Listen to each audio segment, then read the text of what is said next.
তিনি শুধু একজন চলচ্চিত্রকার ছিলেন না, তিনি ছিলেন সময়ের সাক্ষী। নাম জহির রায়হান। জন্ম 19 আগস্ট 1935, বর্তমান ফেনী জেলার মজুপুরে।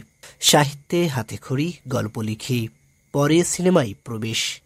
তার পরিচালিত উল্লেখযোগ্য চলচ্চিত্রগুলোর মধ্যে রয়েছে কখনো আসেনি, জীবন থেকে নেওয়া, বেহুলা, বাহানা, সঙ্গম, আনোয়ারা এবং মুক্তিযুদ্ধভিত্তিক তথ্যচিত্র স্টপ জেনোসাইড।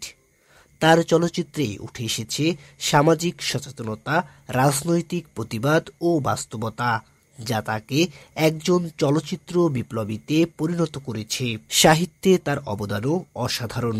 উপন্যাস ও গল্পগ্রন্থের মধ্যে রয়েছে আরেক ফাল্গুন, হাজার বছর ধরে, আর কতদিন, বরফগলা নদী, শেষ বিকেলের মেয়ে, কয়েকটি মৃত্যু ও তৃষ্ণা। তার লেখায় বারবার উঠে এসেছে স্বপ্ন, সংগ্রাম আর বঞ্চিত মানুষের কথা। 1971 সালে মুক্তিযুদ্ধ চলাকালীন পাকিস্তানি সেনাবাহিনীর বর্বরতা তুলে ধরতে তিনি নির্মাণ করেন তথ্যচিত্র স্টপ জেনোসাইড, যা আন্তর্জাতিকভাবে ব্যাপক প্রশংসিত হয়।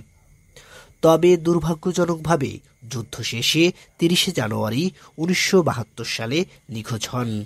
শহীদ হন রাজাকারদের গুলিতে। তার ভাই শহীদ বুদ্ধিজীবী শহীদুল্লাহ কায়সারকে খুঁজতে গিয়ে আদমজী সাহিত্য পুরস্কার, নিগার পুরস্কার এবং মৃত্যুর পরে তিনি পেয়েছেন বাংলা একাডেমি পুরস্কার, 21 পদক, স্বাধীনতা পদক এবং আন্তর্জাতিক সম্মাননা। জহির রায়হান শুধু কাহিনী বলেননি, তিনি সত্য দেখিয়েছেন। ক্যামেরা আর কলম দিয়ে এক বিপ্লবের দলিল রেখে গেছেন।